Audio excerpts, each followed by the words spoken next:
Hello and welcome to Community Matters, a podcast from the Canadian Association of Community Health Centres. I'm your host, Hilary LeBlanc. On this episode of the podcast, I am speaking with Terrence Rodriguez, Rex Pride Program and Specialized Supports Coordinator at Rexdale Community Health Centre based in Toronto, Ontario. Rexdale Community Health Centre provides a wide range of health and social services geared to the diverse needs of individuals, families, and groups in Toronto. How are you doing today? I'm doing great. How about you? I'm good, thank you. First off, I'd like you to tell me just a little bit more about Rexdale Community Health Centre, some of the main aspects of that organization, the communities that you serve, and the programs that Rexdale provides. Yeah, so Rexdale Community Health Center, we offer both primary clinical supports as well as kind of social supports. So primary care is like nurse practitioners, doctors, any kind of needs in regards to physical health, right? Chiropractors, acupuncture, anything like there's a gambit, nutritionists, diabetes, all this stuff. We're continuously growing, adapting to the needs of the community.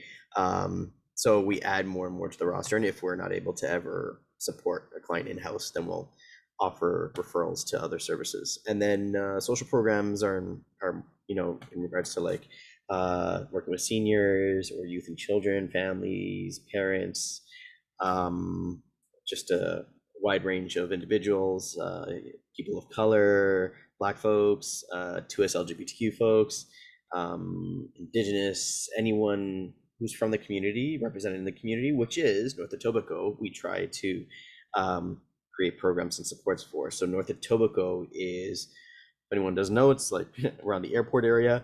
Also we call it Rexdale, which is Rexdale Community Health Center.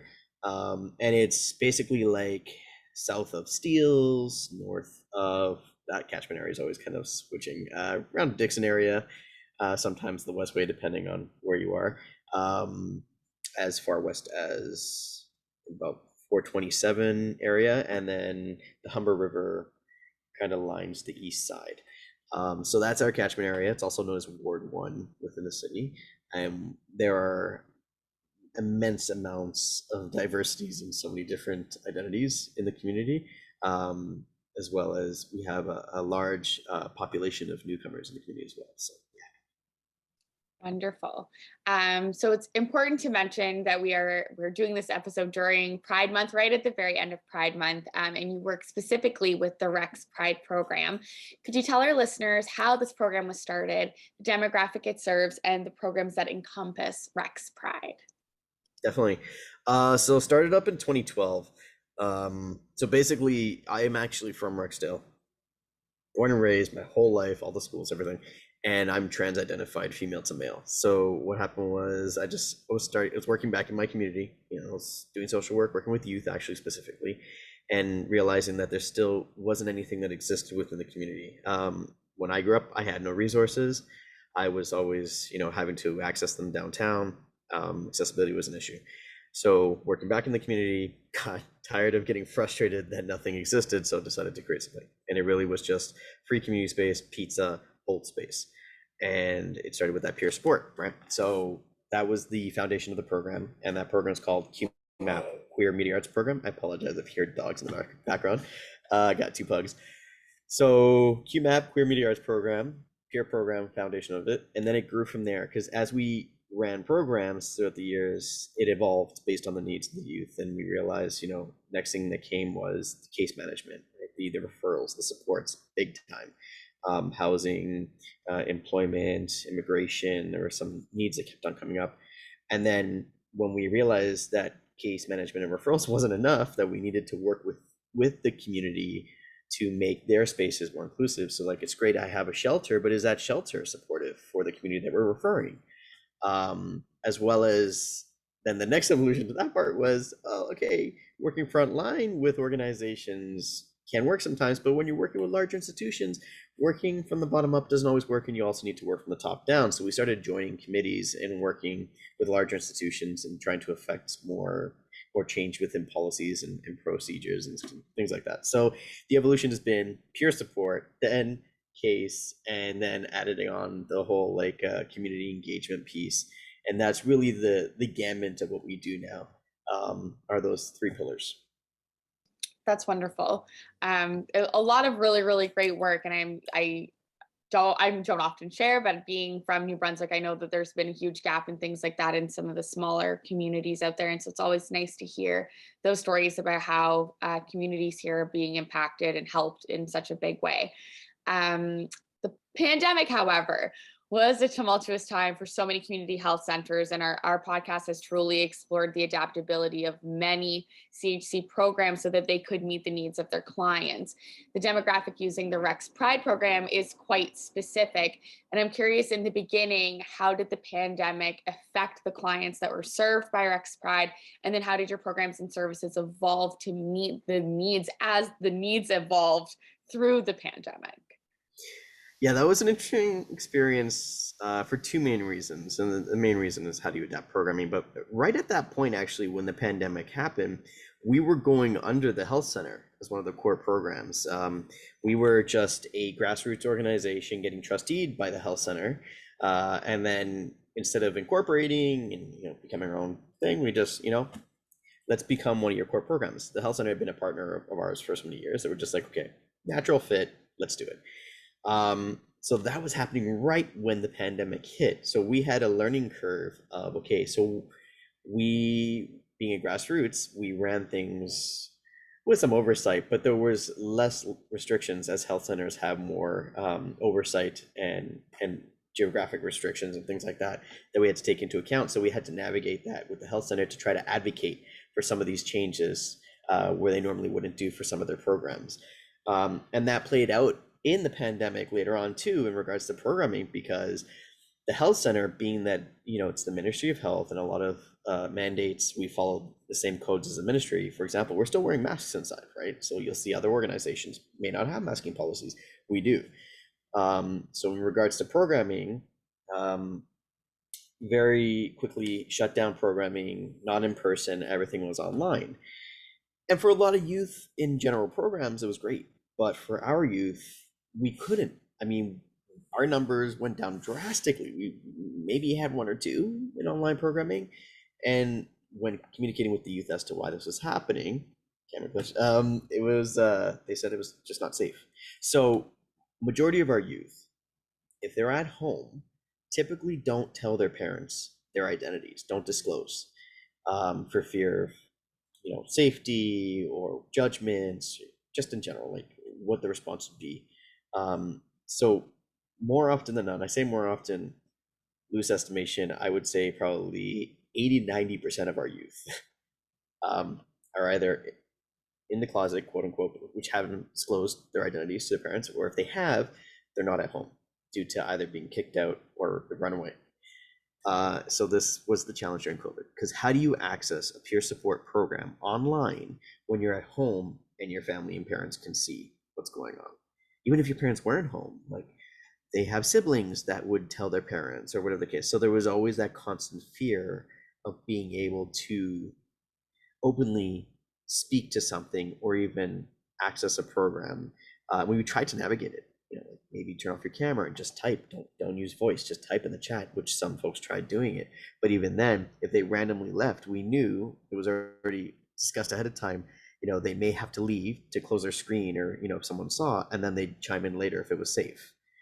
So we would, safety plan, come up with some stuff. We'd chime in afterwards, if they disappeared, text, but text, DMing, WhatsApp, IG, and Discord were our main means of interacting during the pandemic, not online programming, because it was the only safe way to really engage with the youth.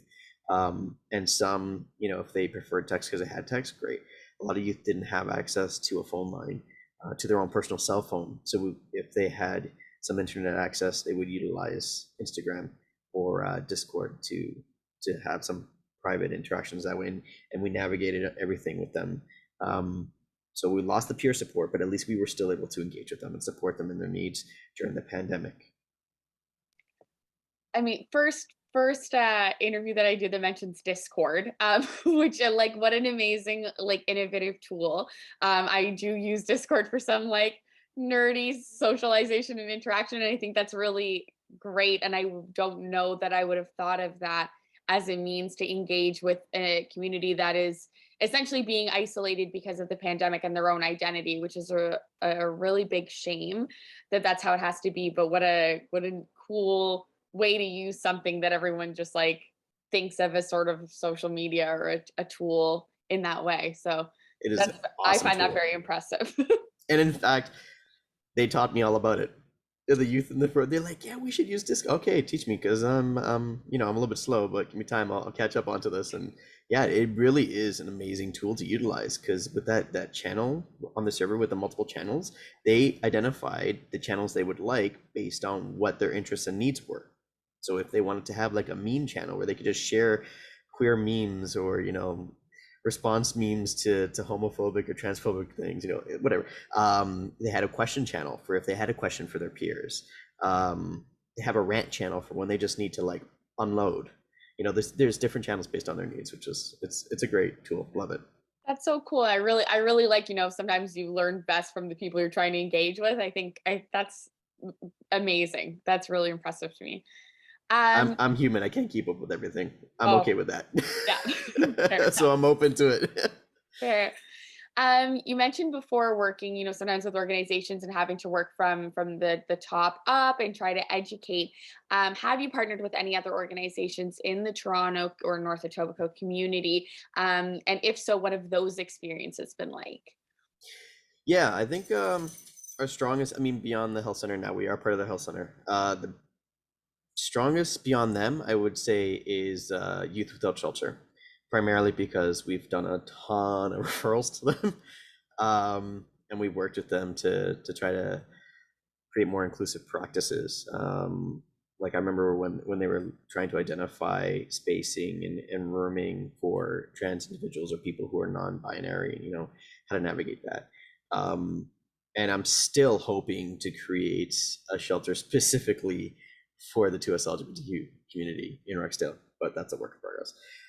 But beyond them, the other organizations in Rexdale have been very minute, and it's usually just June Pride Month, hey, can you do a training? Or a reactive, something's come up either with a youth or a staff, which that one's a little bit rare, where they need to have some training come in, things to that effect.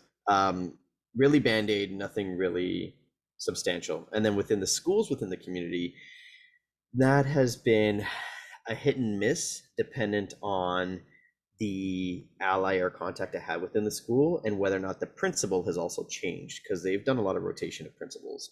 But without the permission of the principal of the school, you can't go into the school.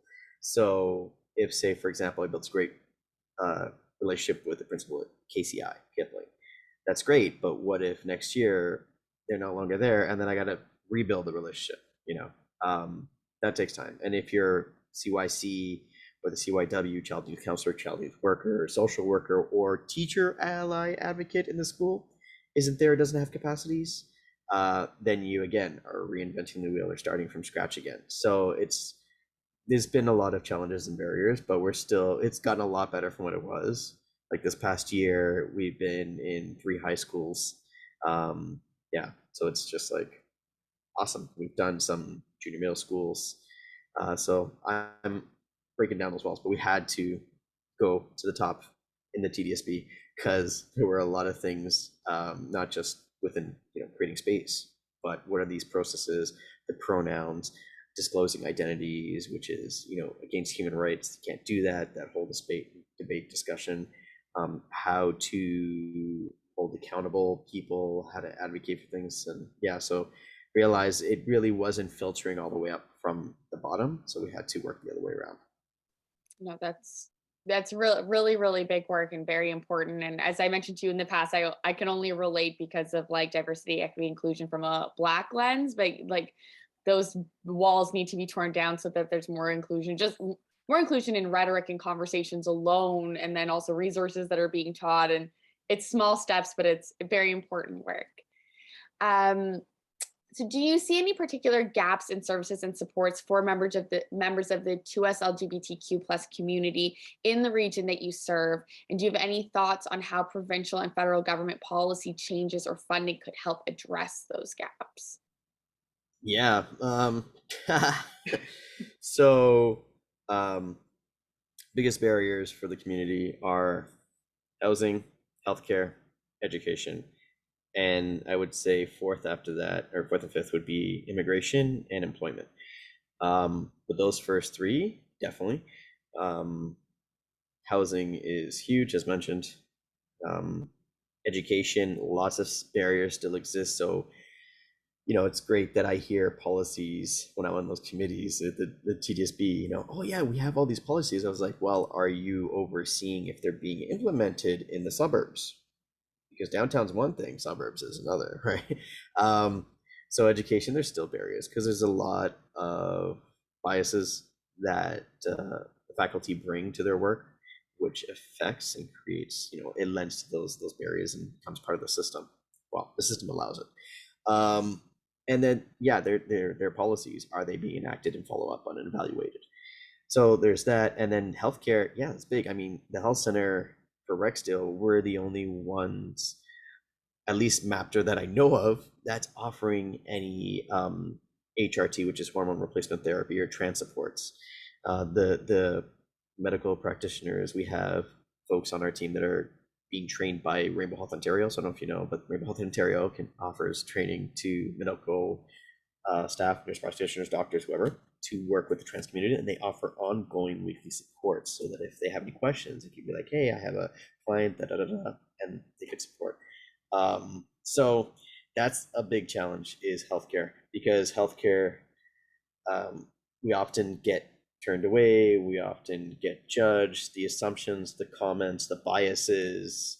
I myself have had a ton of experience with the healthcare system, but let me put in context, and not even in Rexdale, like central Toronto, almost downtown area. I'm in a hospital getting surgeries, and they're confused as to why my gender identity does not match some of my body parts. And then I had to explain what transgender was coming out of anesthesia to a nurse that was like, why are you here? Yeah, that should not happen, right? So all these, whether they're microaggressions or not, quite larger, depending on the barriers, they lend to it, and it really needs to be addressed, not just within healthcare institutions, but within the educational system of healthcare providers. Because I have a niece who's going through medical school, and they don't have any courses or anything teaching people about how to work with the community. So that needs to be changed as well. Fully agree. So last question, what do you think your experiences over the course of the pandemic and all of this time say about the ability of community health centers to adapt to the emerging social and public health issues and the importance of CHCs within our health and social service systems? I think we have great ability to adapt. Whether or not we have capacity is a whole other question. Considering the work that we do, and we are within the community, and we listen to the community, and we always are open to adapting, we try our best to, that's always there. That's always been there even before the pandemic. What we faced is the capacity based on what we have currently, as well as what supports were being offered in order to enact that change. So during the pandemic, we've done a lot of advocating, especially in Rexdale. There actually wasn't a lot of infrastructure to support in regards to COVID, and we had to take the lead as a health center in coordinating a lot of the testing clinics and the vaccine clinics and all that stuff. And we had a lot of difficult conversations, challenging times, repeating ourselves as to what were the concerns or barriers, because we had folks coming in externally like, oh, well, we're offering the supports, why isn't anyone taking it? Well, now you need to look at the historical context of the relationship with systems. And if you're coming in with the intention to like, here, I'm offering you scraps, why are you not taking it? Why are you offering a human being subpar service? You know what I mean? There's so many layers to it, and we were amazed and exhausted with having to have these conversations over and over again, and we still are. But things have gotten better. the pandemic has opened up a lot of eyes to these gaps that we already knew existed. And so we are able to adapt, and slowly things are adapting. But it's just a matter of the capacities to support communities to adapt to the needs, right? So if you have the financial supports to offer capacities to communities, allow the communities to identify what they need to support themselves. Does that make sense? Don't come in dictating what you think needs to be done. Absolutely. Completely. If people wanted to learn more about Rex Pride, is rexdalechc.com the right place to go? Yep, under Youth and Family Services Department. Wonderful. I want to thank you so much again for your time today, Terrence. Thank you.